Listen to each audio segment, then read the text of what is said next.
काका ज़ीनत काॾे वई आहे? हीअ वो त गाह करण लाइ निकिरी वई आहे। चयाई पे त ढोरे वारनि ज़मीनूं ॾे उते थी वञा गाह करण। ढोरे वारी ज़मीन ते छो वई आहे? मां सोचियोमांसि पाण सां गॾु वठी वञांसि, पंहिंजे जंतर मां ॾियांसि हिकिड़ी भरी गाह जी। धीअ वेझिन ज़मीनुनि में गाह जी अणाठ आहे, इन करे वीचारी कोह पंधु करे गाह करण लाइ वेंदी आहे। काका मां केतिरा भेरा चयोमांसि त हिन पासे न वेंदी कर, मुड़े ई कोन थी। जेकॾहिं 4 ॾोकड़ हुजनि न त 2 बारियूं मां गाह जूं वठी ॾियांसि, पर छा कयां, ॾोकड़ ई गीदे में कोन्हे। अॼुकल्ह ॾिसे थी पैसो ई सभु कुझु आहे। धीअ काका तूं खान बहादुर सां छो नथो ॻाल्हाईं?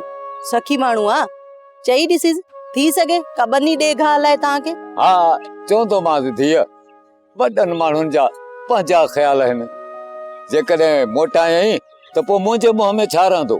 चङो काका, मां त हाणे हलां थी, देरि थी थिए।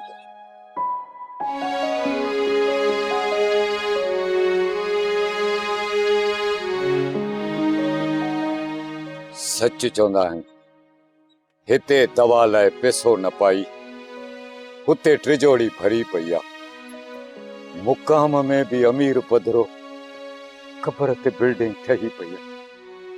उन्हनि अमीरनि माण्हुनि जे क़बरुनि ते बि बिल्डिंगूं आहिनि।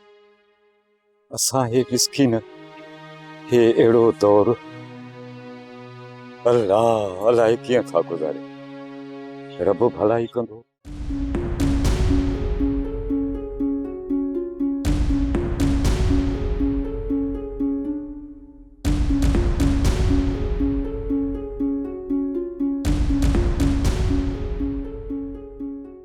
पोपट अलाह जो नालो थी कुछ रहम कर, कुराड़े के पानी ॾेई आ। इन पोड़े खे पंहिंजे हठ मगरूर मारायो आहे। इहो पंहिंजो सजणो ई न आहे। ॾाॾे जी तबियत खे त सम्झो था न, केॾो सख़्तु माण्हू आहे। जे ॾाॾे खे ख़बर पई त मूं चिभड़ खान सां रिआयत कई आहे त ॾाॾो ईअं असां ॻंढ थी पवंदासीं, विढ़ी पवंदासीं, झेड़ो थी पवंदो। पोपट असीं ॾाॾे खे कोन ॿुधाईंदासीं त पोइ हुनखे कीअं ख़बर पवंदी? इहो ॾाढो वॾो होशियार आहे, वॾो पारखू आहे।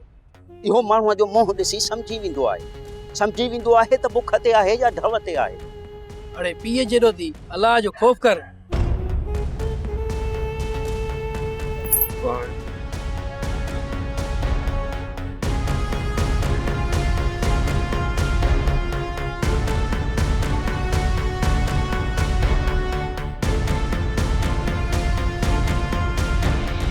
वेरुन जी वस्ती, वेरुन जी वस्ती।